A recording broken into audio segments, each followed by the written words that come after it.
ज्योतिर्मिरन्दस्य ज्ञानाञ्जनाशलाकया Shulakaya चक्षुरुन्मिलितं येन Chakshodamilitam Dena तस्मै Tasmai श्रीगुरुवे Shri नमः। Gurave Namah श्रीचैतन्यमनोभीष्टं Chaitanya स्थापितं येन Stapitam Dena स्वयं Bhutale कदा माया Swayam Rupam ददाति Tadati स्वपदान्तिकं Swantikam वन्देऽहं Devam श्रीगुरुं Shri Guru Shri Yata श्रीयुतापतकमलं Padakamalam Shri श्रीगुरुन् Guru वैष्णवं च Vaishnavamsa श्रीरूपं साग्रजातं Sam सहगना Sahagana रघुनाथान्वितं तं Raghunatham सजीवं Sajivam सात्वैवं Vitam स्वावधूतं Savadutam Harijana परिजनासादितं Krishna Sahitam Shri Krishna चैतन्यदेवं Chaitanya Deva Shri Radha Shri Radha Krishna Padam सहगना Harijana Lalita श्रीविशाखान्वितंश्च Padam हे कृष्णा करुणा सिन्धो Karuna Sindhu दीनबन्धो Dinabandhu जगत्पते Jagatpate Gopesh गोपिका Gopesha Kanta Gopika Radha Kanta Kant नमोऽस्तु ते Rakanta तप्त Namaste काञ्चन Kanchana गौराङ्गी Radhe Gopinge Radhe Vrindavaneshwari Vrindavaneshwari शबानुसुते Vrishabhanu देवी Sutade प्रणमामि Pranami हरिप्रिये Hari Priye वाञ्छकल्पतरुभ्यश्च Kalpatu कृपा Kriya सिन्धुभयेव च Sindhuve Vacha पतितानं Patitanam पावनेभ्यो Bhavneyo वैष्णवेभ्यो नमो Vaishnavebhyo नमः। Namo जय Namaha Shri Krishna Chaitanya Prabhu Chaitanya Prabhu Nityanand Nityananda Shri Shri Advaita Advaita Gadadhar Gadada श्रीवासादि Srivasadi गौरभक्तवृंद Shikor Hare Bhaktavinda Krishna Hare Krishna Hare Krishna, Krishna Krishna, Hare Hare, Hare Rama, Hare Rama, Rama Rama, Hare. Mama Hare Hare. Hare Krishna.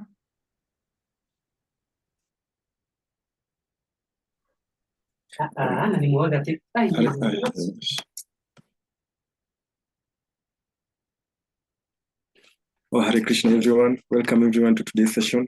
Today we are, our mentor today is His Grace Dina Sharana, Prabhuji, and we are doing Srimad Bhagavatam, Canto 2, Chapter 8, verse 19.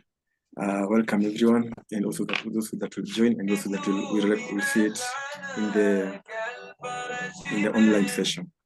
Welcome, Your Grace Dina Sharana. That's all for today's session. Karibu. Hare Krishna. All glories to Shiguru and Shiguranga. So today's texts are 19, but it has no purport, so we can also do a number 20, at least. Who would like to read the Sanskrit for verse 19?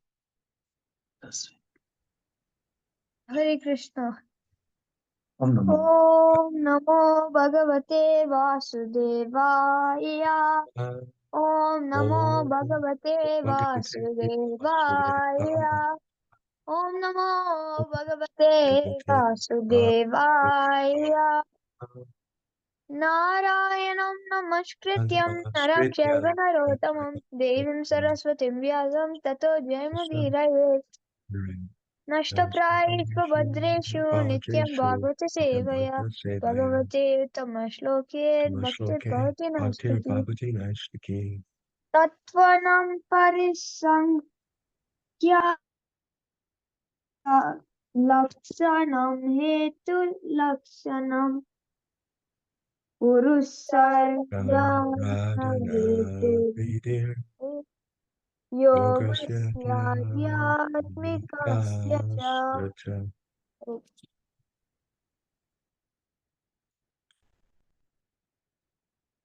You can read the translation.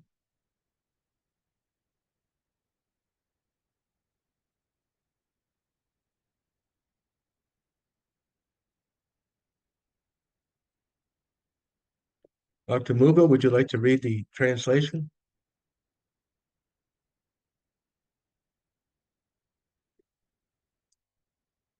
Yes, I'll read the sorry about that. translation. Kindly explain all about the elementary principles of creation, the number of such elementary principles, their causes and their development, and also the process of devotional service and the method of mystic powers. Text 20. Yogeshwaraishwarya Gatir Linga Bhangas to Yoginam Veda Paveda Dharmanam Itihasa Paranayo. And word for word, Yoga Ishvara of the master of the mystic powers, Aishvarya, opulence, Gati, advancement, Linga, astral body, Banga, detachment, Tu, but, Yoginam, of the mystics, Veda, transcendental knowledge, Upaveda, knowledge in pursuance of the Veda indirectly, Dharmanam, of the religiosities, Itihasa, history, Puranayo, of the Puranas. Translation: what are the opulences of the great mystics, and what is their ultimate realization? How does the perfect mystic become detached from the subtle astral body? What is the basic knowledge of the Vedic literatures, including the branches of history and the supplementary Puranas? So who would like to read the first part of the purport? Okay, Hare Krishna, purport by His Grace, Bhaktivedanta Swami Prabhupada. Yeah. The Yogesvara of the or the master of mystic powers can exhibit 8 kinds of wonders of perfection by becoming smaller than the atom or lighter than a feather, getting anything and everything he desires, going anywhere and everywhere he likes, creating even a planet in the sky, etc. There are many Yogesvaras having different prophecies in these wonderful powers, and the topmost of them all is Lord Shiva. Lord Shiva is the greatest yogi, and he can perform such wonderful things far beyond the ordinary living beings. The devotees of the Lord, the Supreme Personality of Godhead, do not directly practice the process of mystic powers, but by the grace of the Lord, his devotee can defeat even the greatest Yogesvara, like Duvasana Muni, who picked a quarrel with Maharaja Ambirisa and wanted to show the wonderful achievements of his mystic powers. Maharaj Ambarisa was a pure devotee of the Lord, and thus, without any effort on his part, the Lord saved him from the wrath of Yogesvara Duvasa Muni, and the latter was obliged to beg pardon from the king. Similarly, at the end of Draupadi's precarious position, when she was attacked by the Kurus who wanted to see her naked in the open assembly of the royal order, the Lord saved her from being stripped by supplying an unlimited length of sari to cover her. And Draupadi knew nothing of mystic powers. Therefore, the devotees are also Yogesvaras by the unlimited power of the Lord, just as a child is powerful by the strength of the parents. They do not try to protect themselves by any artificial means, but they are saved by the mercy of their parents. Hare Krishna. The first paragraph. Someone else would like to continue?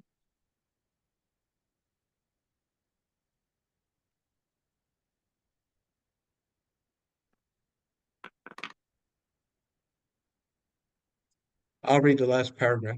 Maharaj Pariksit inquired from the learned Brahmin Shukadev Goswami about the ultimate destination of such great mystics, or how they attained such extraordinary powers by their own efforts or by the grace of the Lord. He inquired also about their detachment from the subtle and gross material bodies.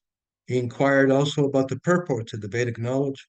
As stated in the Bhagavad Gita, the whole purport of all the Vedas is to know the Supreme Personality of Godhead and thus become a transcendental, loving servant of the Lord. Om Jnana Timurandasya Gnanangana Shalakaya Tatsun Anmilitam Jena Tasmai Shri Gurve Namaha. So today's text, or this one, number 20, what are the opulences of the great mystics, and what is their ultimate realization? How does the perfect mystic become detached from the subtle astral body? What is the basic knowledge of the Vedic literatures, including the branches of history and the supplementary Puranas? So here Maharaj Pariksit is continuing to ask questions, and these questions are the basis for the remainder of the Bhagavad Purana. The Bhagavad Purana, we may know, is in 12 parts, 12 cantos, We are in the second canto, coming near the end. And the remainder, canto 3 through 12, will answer all these questions of Maharaj Pariksit. And why is Maharaj Pariksit asking all these questions? Why is this happening? We remember that he had asked, what does one do if one knows that one is going to leave this world soon? And the reply from Shukadev Goswami was Ante Narayana Smriti, that the perfection of life is to remember Narayan at the end of, while leaving this world.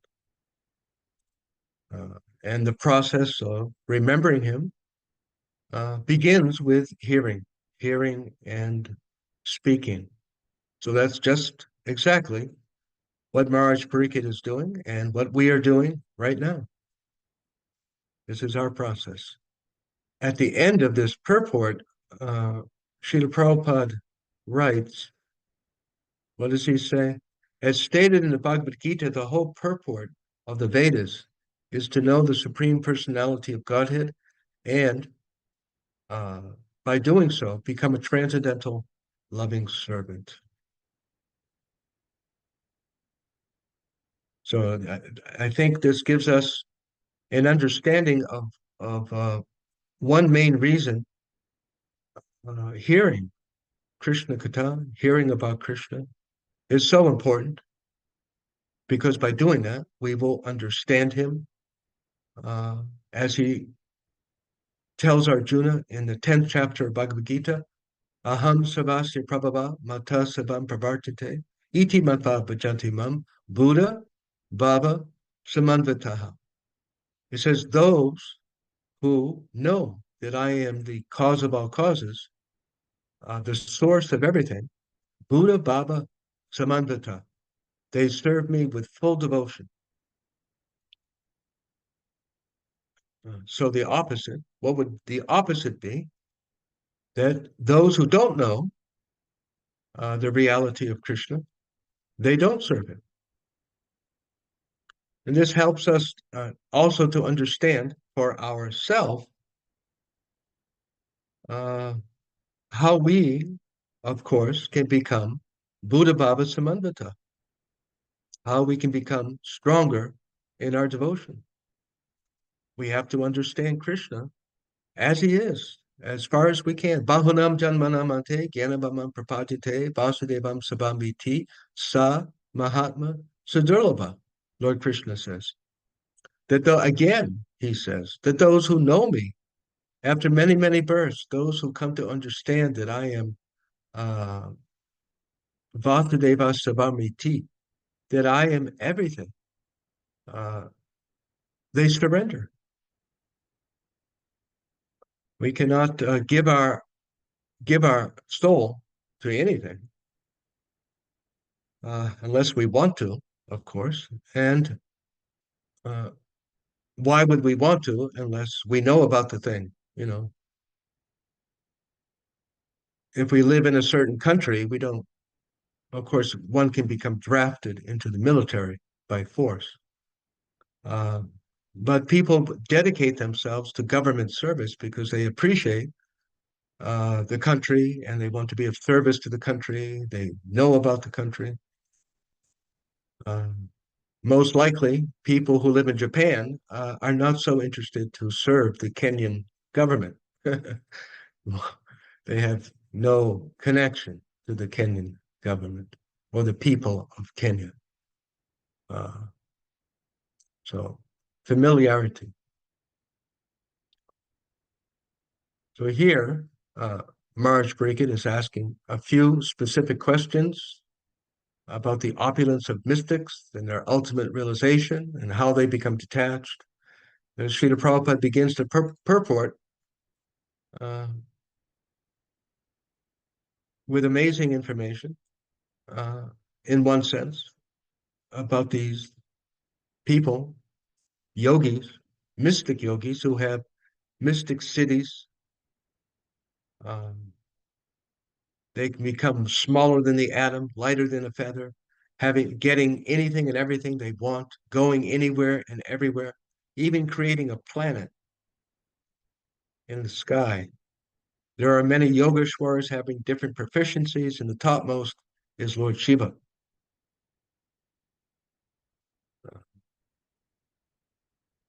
So we may not know anyone who has these mystic, magical powers.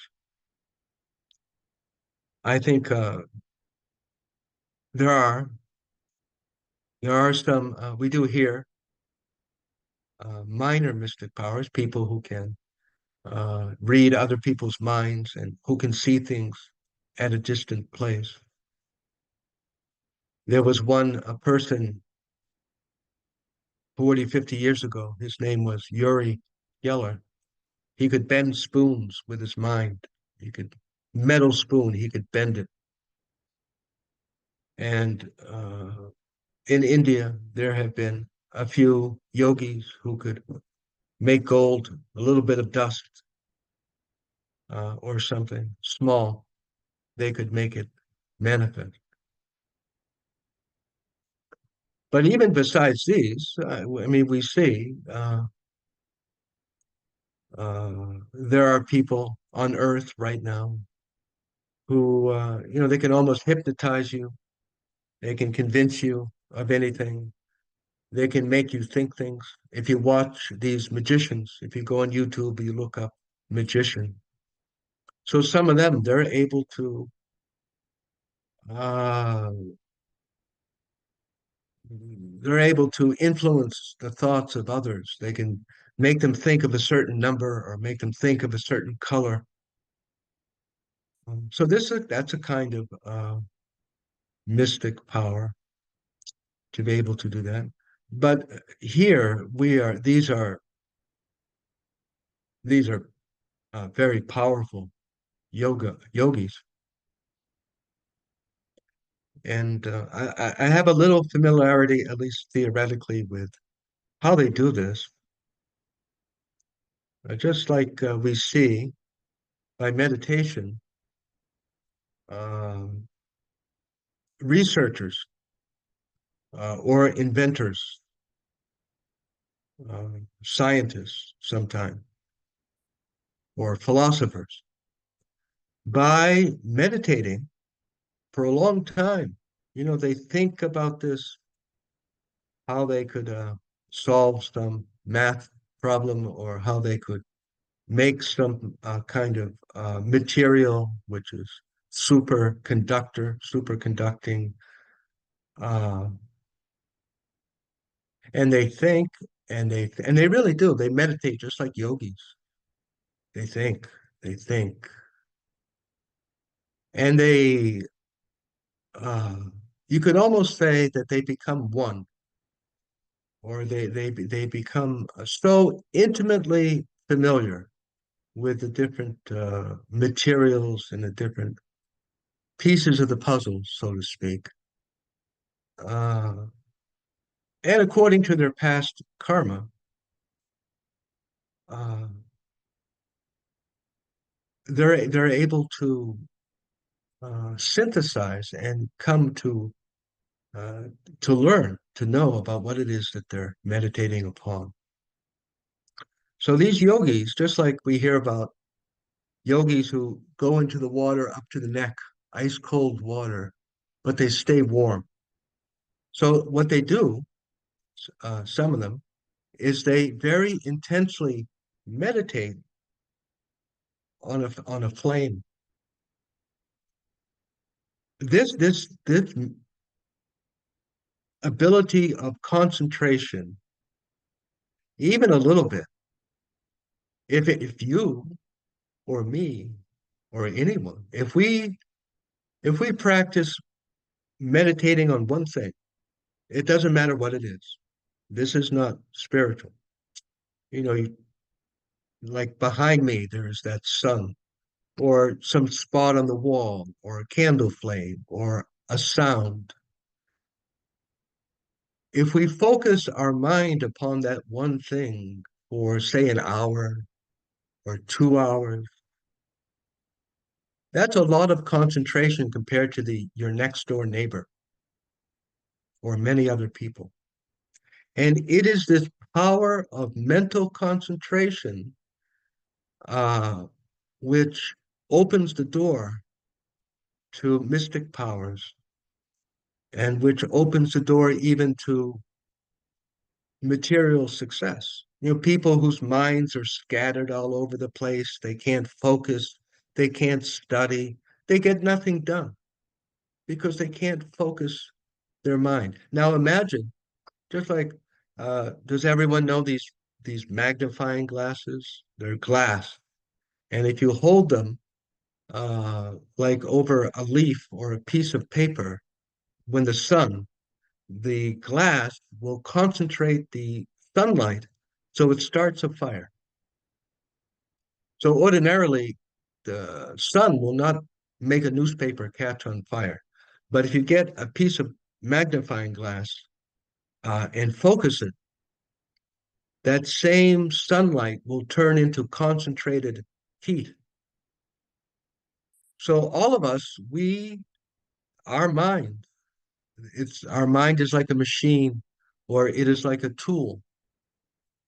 And we can make the tool very powerful or we can make it uh, dull, like you have a knife. So you take the knife and you hit it against stone. So what will happen? The knife will become dull, very dull. And on the other hand, you can hone the knife, you can sharpen it, and it will cut a hair. So our psychic abilities, it is possible to make them very, very powerful. And the two main things is our ability to focus on one thing for a long time, and two, that we are living in the mode of goodness with the four regulative principles. But really, this thing about concentrating the mind, even people who break the regulative principles, if somehow they're able to uh, practice. So these yogis, they meditate on the fire and they meditate on it with such concentration, like a magnifying glass. They feel warm. Their body heats up, even though they're in the ice cold water. And these yogis, I always forget his name, but that famous guru from South India, he was famous all over the world. But apparently, he could sometimes make gold, the dust, in his hand. But what happens is they meditate on the gold for so long and with such concentration, they're actually able to get a hand on it, to put it simply. And they're able to pull it from wherever it is. Or sometimes Srila Prabhupada tells of one yogi who could make pomegranates and fruit appear for the disciples. So it begins with this ability to meditate on something very deeply. And we are able to get control of that thing just by meditating on it for a long time. But these are very minor here, where Lord Shiva or Lord Vishnu can create a whole planet. Forget about bringing an apple from somewhere or being able to tell you what you're thinking. They could create a whole planet, which is unimaginable, perhaps, for us. So Srila Prabhupada says there are many Yogeshwaras, and the topmost is Lord Shiva. Lord Shiva is the greatest yogi, and he can perform such wonderful things far beyond ordinary living beings. And then we hear, perhaps because it is directly about bhakti, the most important part of this purport is that pure devotees have all these mystic powers, but they don't have them uh, perhaps themselves, but they have them because they are devotees of Krishna. And this is a very, a very powerful. We speak about power, but think about a young boy or a young girl. a young child, 5 or 6 years old, uh, because by the strength of their parents, they can be completely protected without their having to protect themselves. If they're playing outside and some big dog comes, a wild dog, they don't have to have the strength to fight the dog. They just call out for their parents uh, or their uncle, uh, and they take care of the dog. So in this way, uh, and I think it's important to appreciate how that works. You know, I heard this little story of the 9-year-old boy who was traveling on the plane, who was by himself. So the stewardess told the story that the little boy, before the plane took off, the little boy was asking everyone around him, "Oh, I'm all by myself. Please keep an eye on me. Please look out for me. Please help me." He was asking everyone. So what do you think would happen if there was any kind of trouble? Those people knew that this little boy was depending on them. He had asked them. So he would be so protected.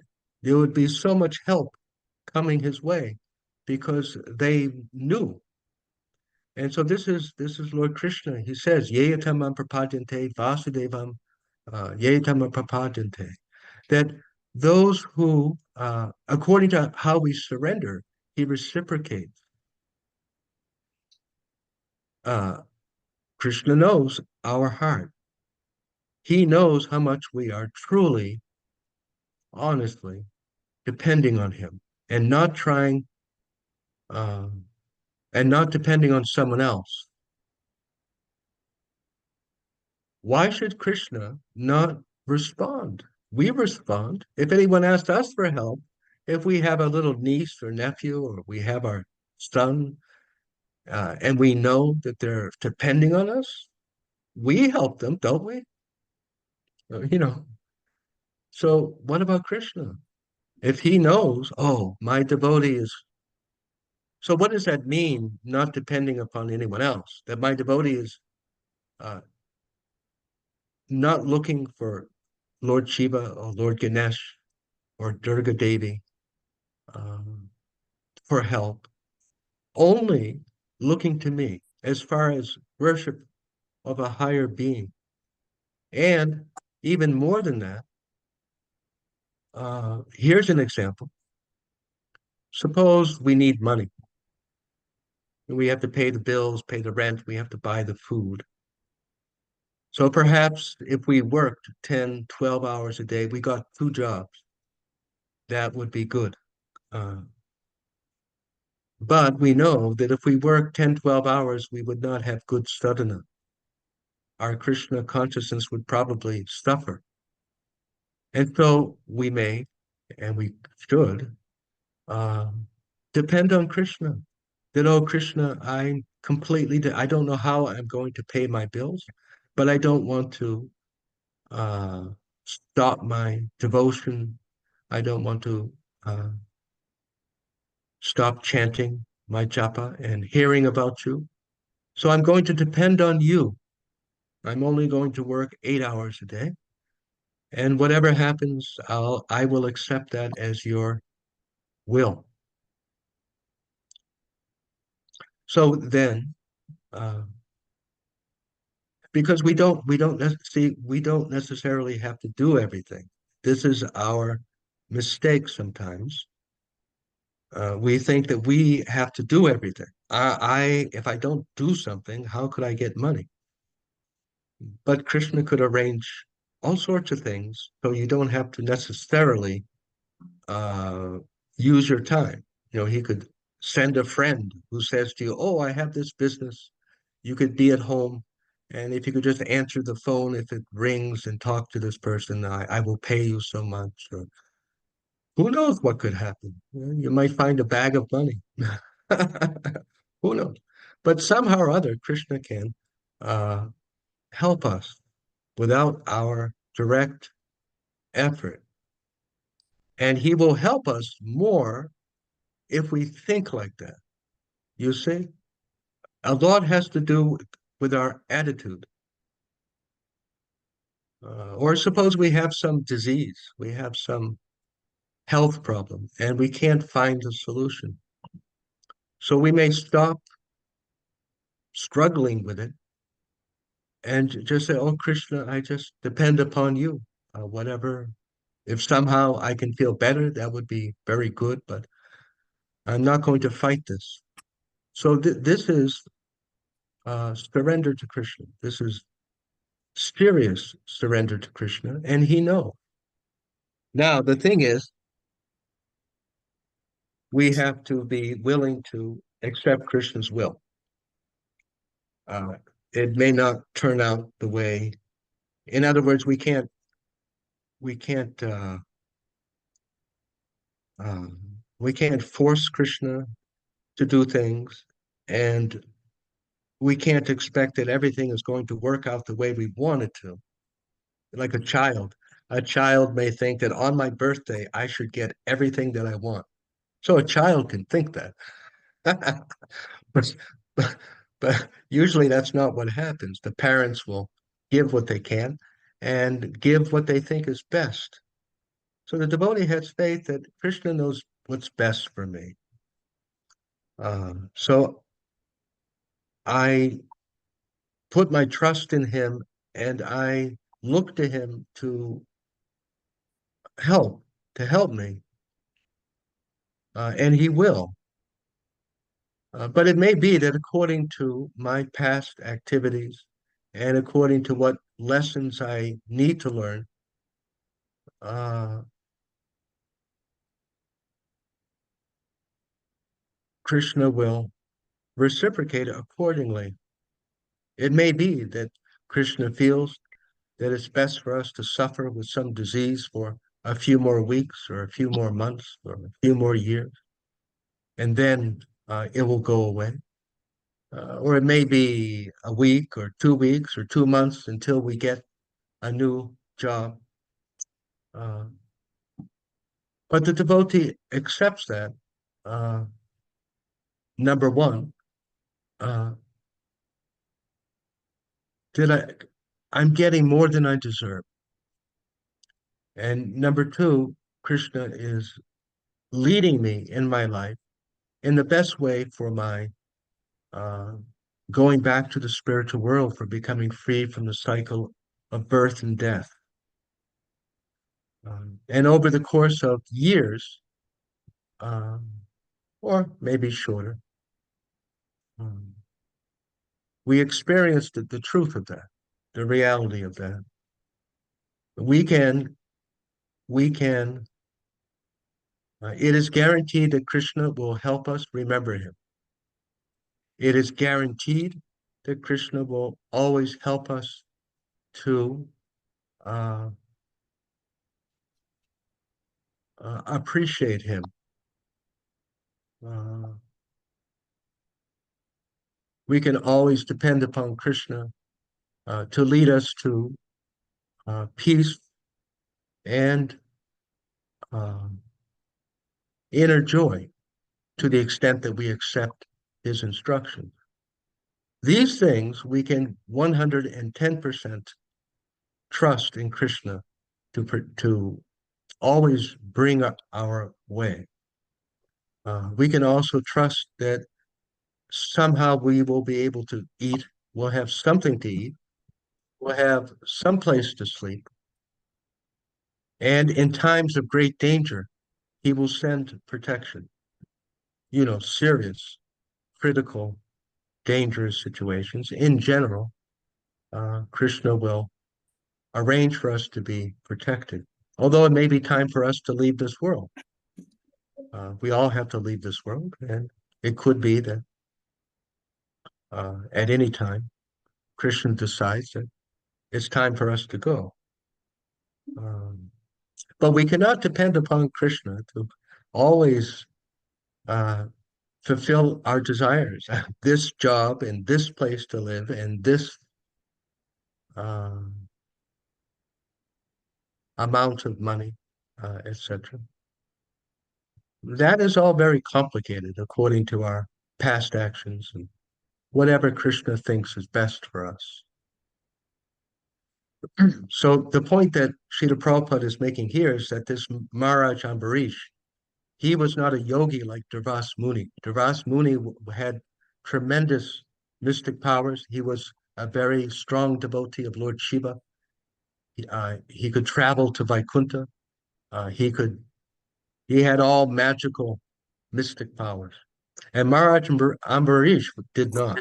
But when Durvas Muni was bothering Ambarish, Lord Krishna sent his Sudarshan chakra, and Durvas Muni was running very scared all over the universe, trying to escape from Lord Krishna's Sudarshana chakra. So Maharaj Ambarish, just like a child, he didn't have to know anything about a Sudarshan chakra, but Krishna arranged for it. Just like that boy on the plane, just a 9-year-old boy, what ability does he have? But all of those adults were ready to help him at any second. Then the example of Draupadi is given. I assume most of us know that, how she was attacked by the cousin brothers of the Pandavas, and they tried to remove her clothes. So she was holding on. She was holding on to her sari, that let them not take it off me. And these were big, strong fighters, you know. What could she do to stop them from taking off her clothes? So finally, she said, "Hey, Govinda, hey, Govinda." She gave up trying to hold on to her sari by her own strength. And then, and only then, when Krishna saw that she was completely helpless and waiting for his help, then he manifested a mystic, magical sari, clothing. And they were pulling and pulling, and it never ended. So again, that this helplessness, that I'm helpless. I, there's nothing I can do. Then Krishna will respond more. And why not? Even our parents, they respond according to how we relate with them. If we are calling our mother every week, how are you? How are you doing? I don't know what to do. I need your advice. Please help me. This thing is going wrong. Then she will be always thinking, oh, how is he? How is he? But if we never call and we never ask for help, why should she think about us too much? Because we seem to be okay, right? So it is just like that. It is just if we uh, try and do everything ourselves and feel that we are so very capable, and we never ask Krishna, we never ask Krishna's devotees for help. It's not that they don't care, but we get what we ask for. You see, very, very important. Srila Prabhupada says here, children do not try to protect themselves by any artificial means, but are saved by the mercy of the parents. And I've heard various stories from devotees of ISKCON, and also people all over the world who have had experience like this, that just within their heart they just gave up. I give up. Uh, Even I've had some tiny experiences. I remember before meeting the devotees, I felt as if my life was going down into hell, in one of these, what do they call them? Whirlpools, just going down, down, down. And I was frightened. So one night, I didn't have very much of a religious background, but I did have some relatives and some friends who were devotees of Jesus. So I remember one night I was so helpless. So I went down on the ground. I don't know where I got that. I bowed down in my bedroom and I said, "Oh Jesus, oh God, I don't know who you are. I don't know what you are. Please, please help. I'm doomed." And I felt doomed. And 2 weeks later, I met the devotees. Just my whole life turned around. So, and I've had the same kind of experience two or three other times. That just being very, very helpless. Just, I don't know what I'm going to do. Please, if you would be so kind, please help me. Desperate. That's the word, desperate, right? Suppose you're in your house at night and someone bangs on the door and there's a woman and she looks all scared, or a man, and she's all scared and she's desperate. Oh, help me, help me. They're chasing me. They're going to kill me. They have machetes. Help me. Of course you're going to help her because she's desperate, right? But if she came to your door and she was drunk, right? And she's laughing, oh, they're chasing me. There's some men. You could tell she's not serious. She's just drunk. You tell her to go home. Go home. Uh, but we can tell the mood, right? We all know when someone is in trouble. So same with Krishna, with God. He knows. So I think that's what Srila Prabhupada is speaking about here. And Krishna in Bhagavad Gita says same thing. That I reciprocate according to your mood. As much as you want me, I want you. As much as you think of me, I think of you. A very simple thing, you know. So any questions or discussions about this? Comment? Anyone have some experience like that?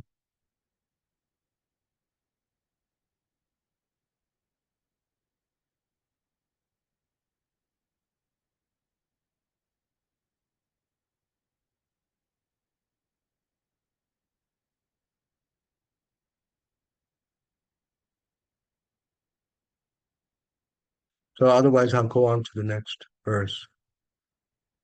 Text 21, is it? Text 21. So the questions are continuing from Maharaj Parikit. Samplava sababhutanam vikrama prati sankrama ishta purtasya kamyanam tri vargasya chayo vidi. And the translation, please explain unto me how the living beings are generated, how they are maintained, and how they are annihilated. Also tell me what is advantageous and what is disadvantageous for discharging devotional service unto the Lord. What are the Vedic rituals and injunctions of the supplementary Vedic rites? And what are the procedures of religion, economic development, and sense gratification? Purport. The word samplava, in the sense of perfect means, is employed to denote the discharging of devotional service, and prati sankrama means just the opposite, or that which destroys the progress of devotional service. One who is firmly situated in the devotional service of the Lord can very easily execute the functions of conditional life. That's interesting. Here, Srila Prabhupada tells us that the more firmly we are engaged in bhakti, the better we will be able to do whatever we need to do in a usual way. In other words, being a devotee doesn't mean becoming less capable in ordinary life. One will become more capable. Living the conditional life is just like flying a boat in the middle of the ocean. One is completely at the mercy of the ocean, and at every moment there is every chance of being drowned. If the atmosphere is all right, the boat can ply very easily, undoubtedly. But if there is some storm, fog, wind, or cloud, there is every possibility of being drowned. No one can control the whims of the ocean, however, one may be materially well equipped. One who has crossed the oceans by ship may have sufficient experience of such dependence on the mercy of the ocean.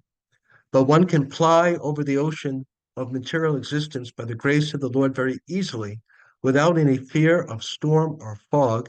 It all depends on the will of the Lord. No one can help if there is some unfortunate danger in the state of conditional life. The devotees of the Lord, however, cross the ocean of material existence without anxiety, because a pure devotee is always protected by the Lord. The Lord gives special attention to his devotees in their activities within material conditional life. Therefore, everyone should take shelter of the lotus feet of the Lord and be a pure devotee by all means. So what does this really mean? Because we hear about devotees being killed, devotees being attacked, devotees suffering diseases. So where is the protection of Krishna? It is a genuine, valid question. And it is a question that everyone has from time to time. It's the old question of why bad things happen to good people. And if God is all good, if God is such a kind person, and God has such power, then why do his devotees sometimes suffer? That's a good question. It's a very real question. It's an intelligent question. So our understanding, Srila Prabhupada writes here, the devotees cross the ocean of material existence without anxiety. So it says here, the devotees. So there's different levels of devotees. There are beginning devotees, there are devotees who are advanced to some extent, and there are very advanced devotees, pure devotees.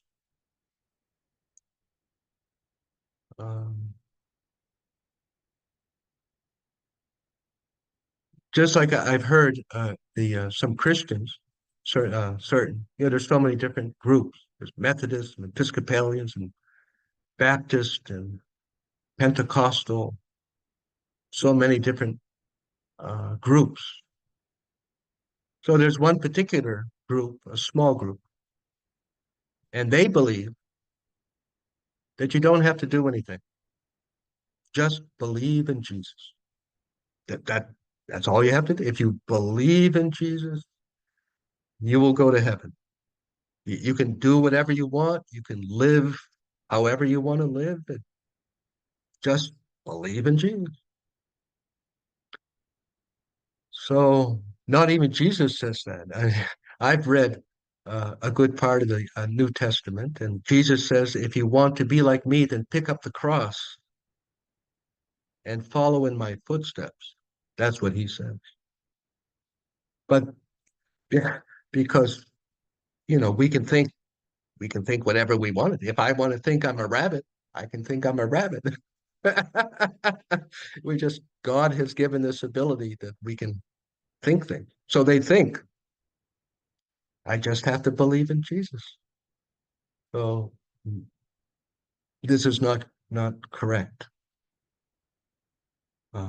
To be a devotee of Krishna is a particular thing. A devotee is someone who is taking shelter of Krishna. And what does that mean to take shelter of Krishna? Just like what these people in Jesus. Jesus said, "You want to be like me? You want to be my follower? Then pick up the cross and you live like me." He directly said that 2 or 3 times at least. So here, the devotees of the Lord cross the ocean of material existence without anxiety.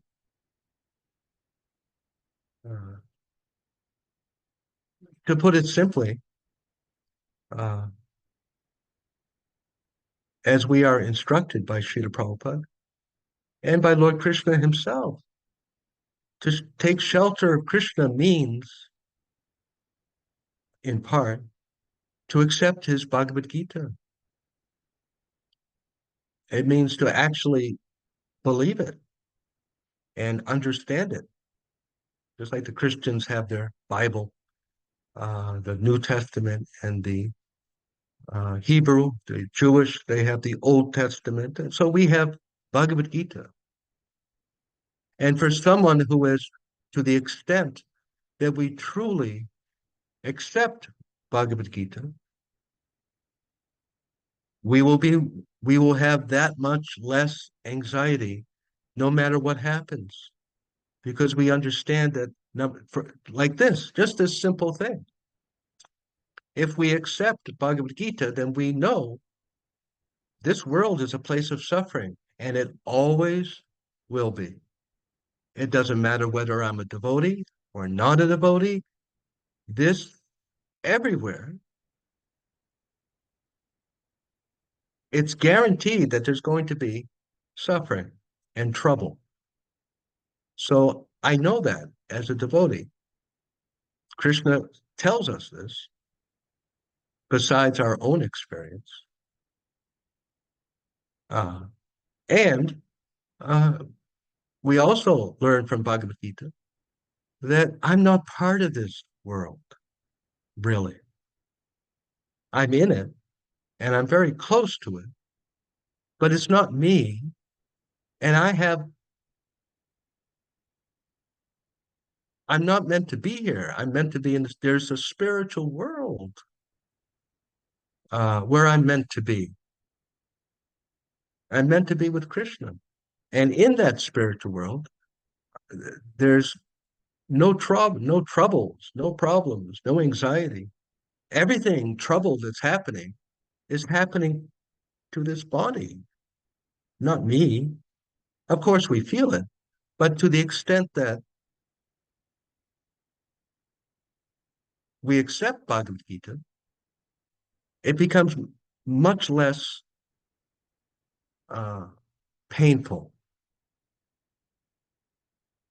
And by following Bhagavad Gita, if we are following Bhagavad Gita, then we are living for the pleasure of Krishna, not living for the pleasure of our body. The more we try to enjoy this body, the more we're going to suffer. You see that? If we make it our career, if we make it a very important part of my life that I'm going to enjoy eating, then we use this mouth, we use these teeth, we use this tongue, and we get very focused upon that. So then what happens when you break a tooth or you bite your tongue? Because you're so focused on that, you feel it a lot more. So Bhagavad Gita teaches us to live with detachment, that we know that things are going on, and we certainly know if some food tastes bad or some food tastes very delicious, or if the blanket is very comforting on a cold night.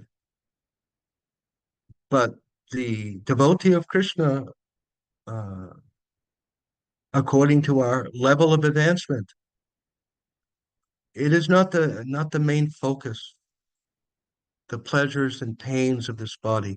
And Bhagavad Gita teaches us, instructs us to practice being equal and focusing our attention on the spiritual dimension,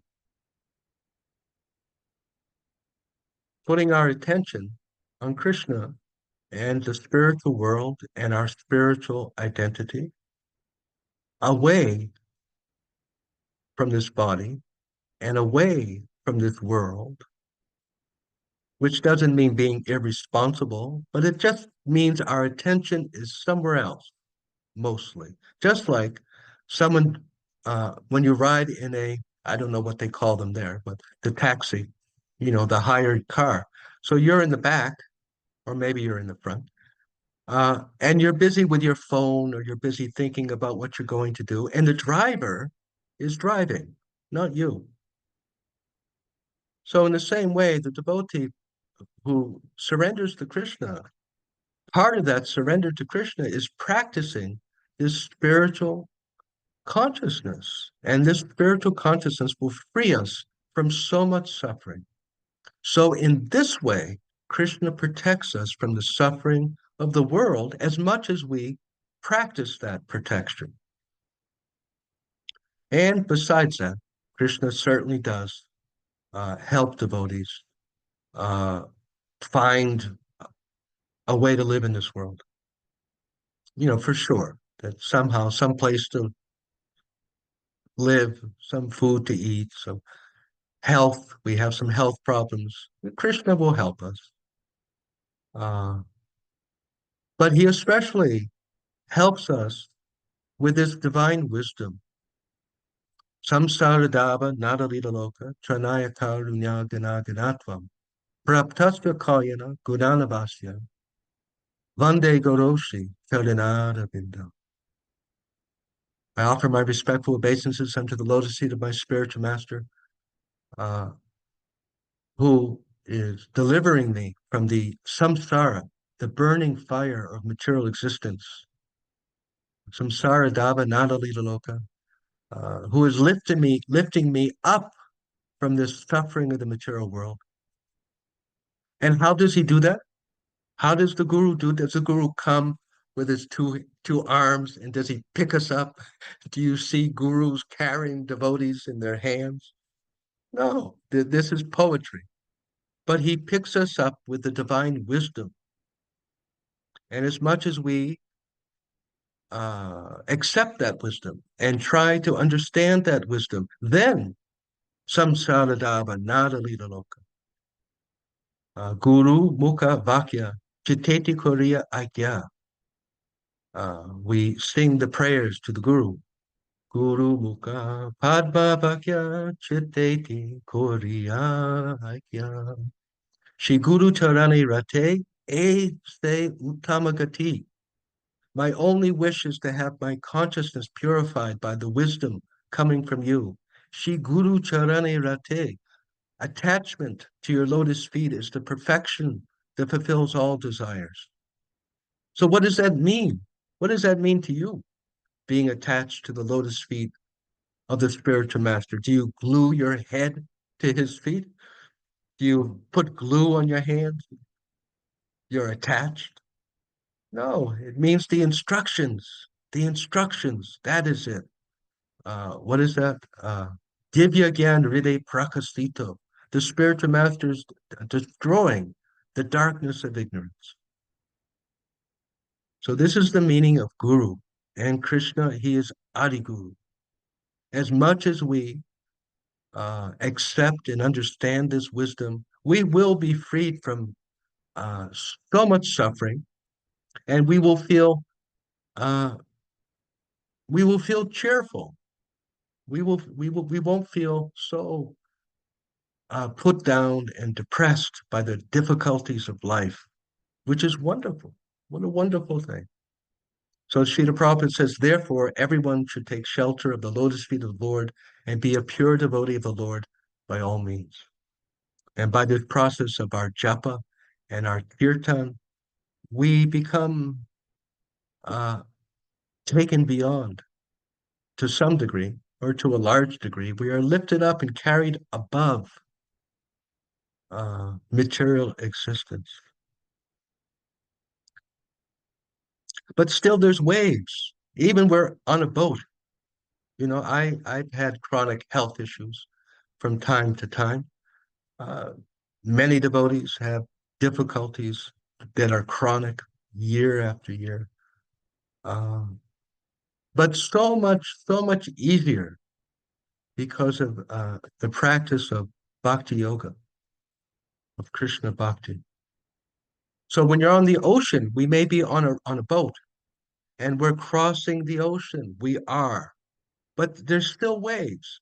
So the devotee is not over idealistic, thinking that there's never going to be waves. There are going to be waves, but at least we're traveling across and we're going to reach the spiritual world. Or we have the opportunity. So any questions or comments, some discussion?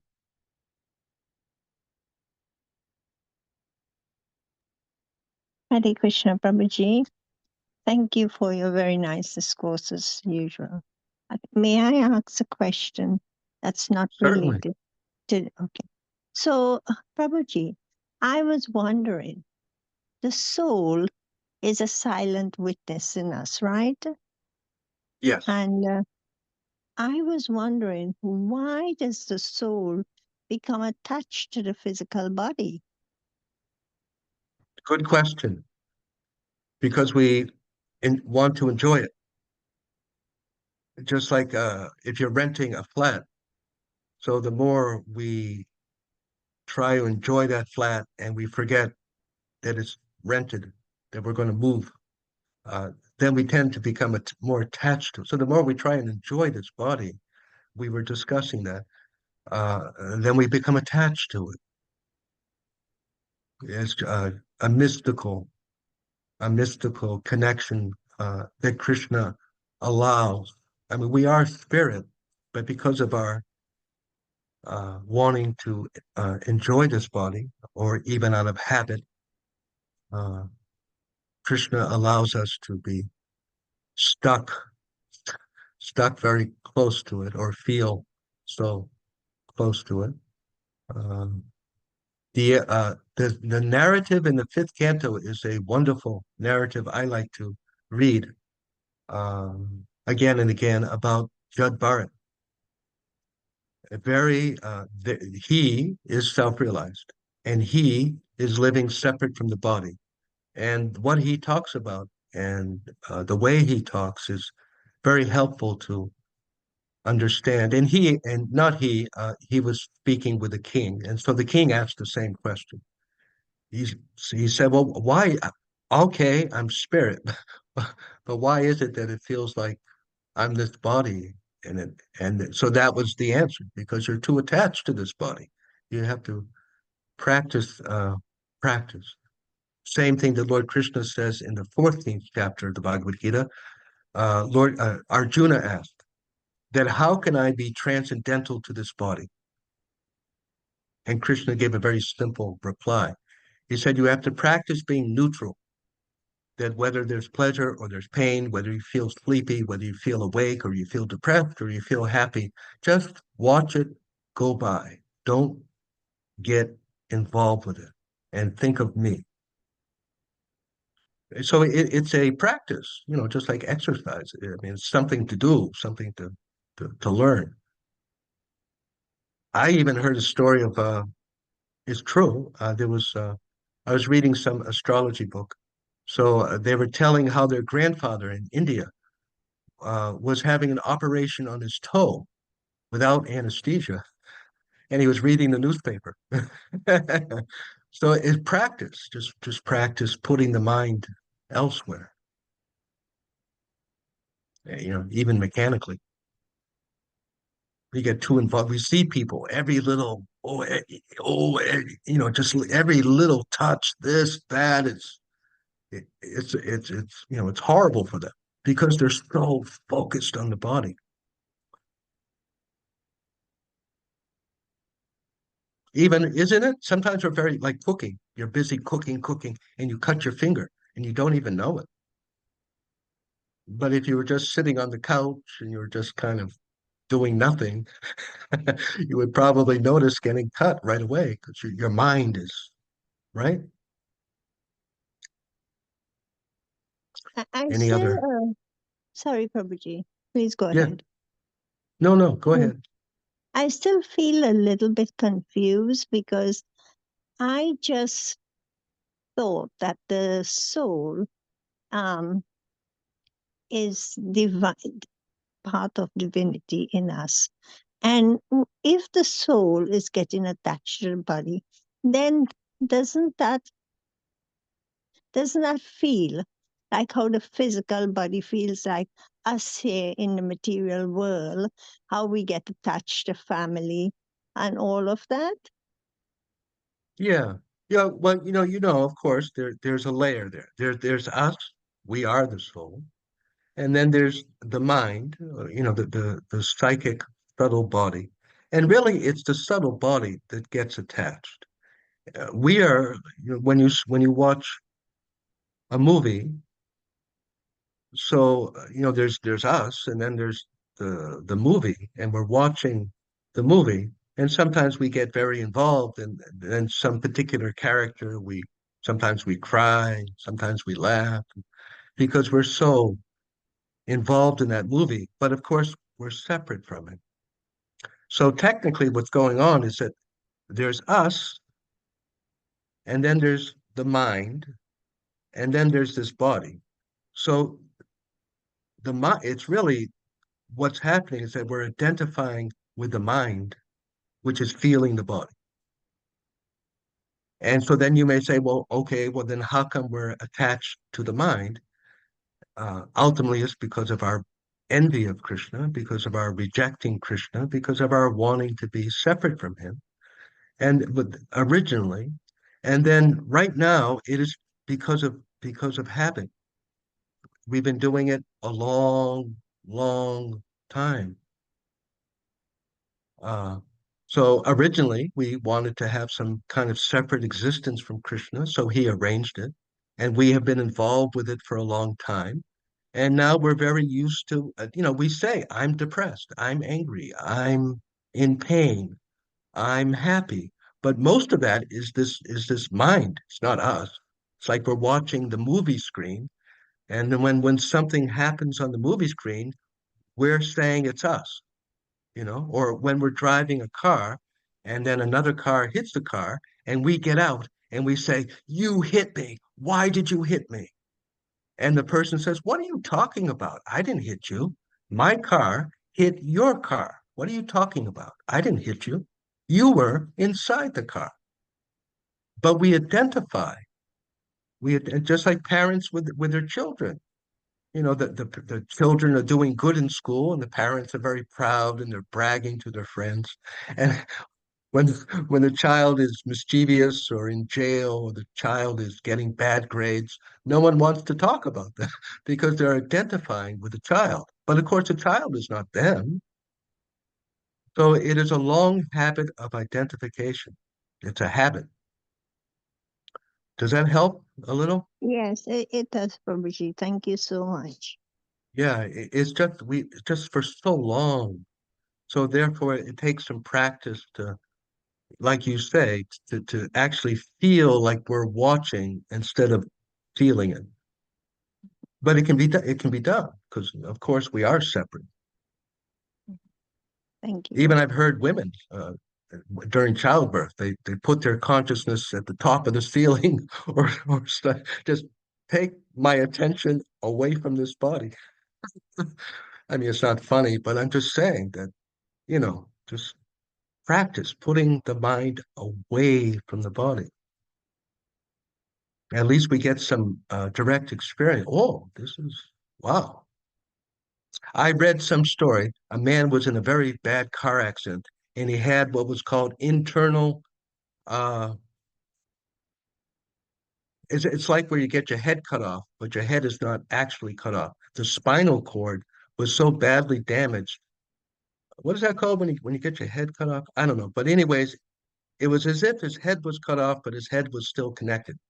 And what happens is that the spinal cord is so damaged that the whole body starts shaking violently like epilepsy because the connection is so broken.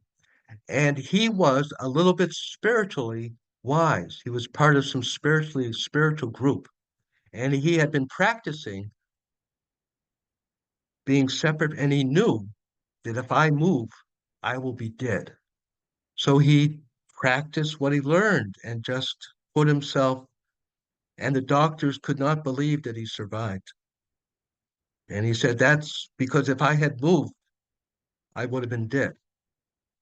So, yeah. Thank Any you. other questions or comments? Hare I think Krishna, we're late. Prabhuji. Yes. One more? Uh, Hare Krishna.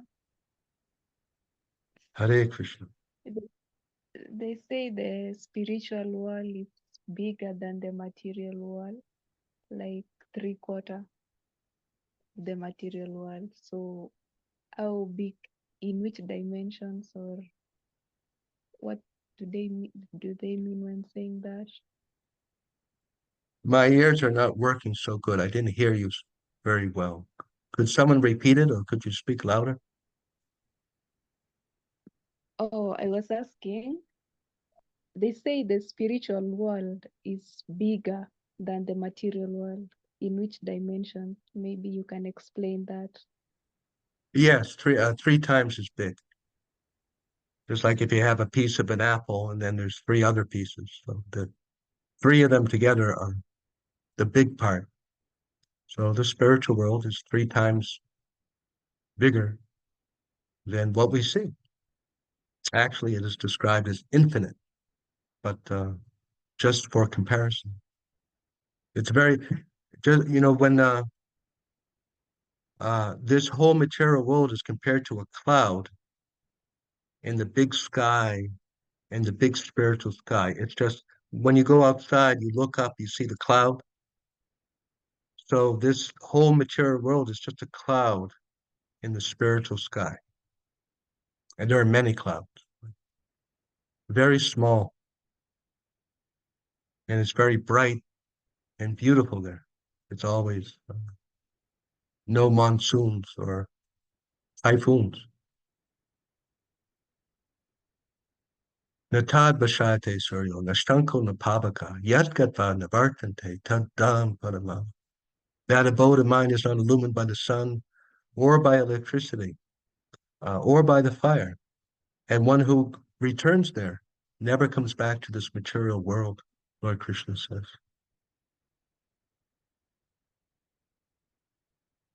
Thank you. Anything else? Thank you, Prabhuji. I know we are out of time, but in this translation, there was a moment where Parikshit insinuated there are some disadvantages of discharging devotional services. Maybe you could give us a few disadvantages that Parikshit Maharaj is or are there. How Maharaj Parikshit what? What was the question? I think the transmission is not working well. Oh, my apologies. I'm saying in this translation where Maharaj is asking, please explain to us the advantages and disadvantages of discharging devotional service. Yes. What are the advantages that he could be talking about? Yes. Of course, Srila Prabhupada writes, what are the actions that are favorable for devotion, and what are the actions that are the actions that are favorable and unfavorable. So we brought that up briefly the last class, that book, the Upadeshamrita, the Nectar of Instruction, and also Nectar of Devotion. It gives exact details of what is favorable and what is unfavorable for practicing Bhakti Yoga. We will, because we cannot discuss it right now. It's at the end of the class, but everything is there. And of course, the advantage of Bhakti is no more death, no more birth, no more suffering, going back to the spiritual world for infinite joy and love. That's very good advantage. And in this life, we can have more peace and strength.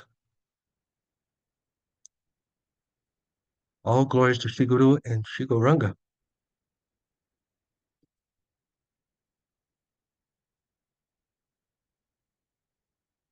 Do you want to end? Or? Yes, I will thank you very much for that beautiful session and also for taking your time, some extra 15 minutes. Thank you very much. I would like to ask the assembled devotees to kindly unmute, and we do one round of the Maha Mantra, Hare Krishna Maha Mantra, in glorification of His Grace Dina Sharama Dasa. Hare Krishna, Hare Krishna, Hare Krishna, Krishna Krishna, Hare Hare Hare, Hare Rama, Hare Rama, Rama, Ram Rama, Ram. Rama. Panchakalpatarubhyascha kripa sindhuvaiva cha patitanam pavanebhyo Vaishnavebhyo namaha. Srila Prabhupada ki jai. Nikita. His Grace Dina Sharana Dasa Prabhuji ki jai. All glories Thank you so much for your association. I very much appreciate it. I know you feel good that we meet, but I have to say, I think I'm the one who benefits the most. It is so good to be with all of you. Thank you. Thank you, Prabhuji. Thank you for your wonderful class. Hare Krishna. Hare Krishna. Thank you. Thank you, Prabhuji. Hare Krishna. Thank you, Prabhuji.